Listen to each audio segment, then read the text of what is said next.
October the 19th, 2013. A massive 6.8 magnitude earthquake hit the Gulf of California. The temblor struck about 47 miles offshore southwest of Echarafo, in Mexico's Sonora state, and about 500 miles south of Phoenix, according to the U.S. Geological Survey. It was felt in several coastal cities, but a prophecy was previously posted regarding it on youtube.com/harvestarmy. Prophecy, September 22nd, 2013, at 12:39 p.m. Eastern Standard Time. In a vision, a well-known church leader seeks interpretation of a vision from a little-known church leader. The interpretation depicts a major earthquake in the southwest region of the USA.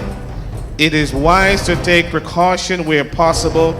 Mankind need to repent of our sins and turn to Jesus Christ for eternal salvation. The one who revealed this event, John 13:19.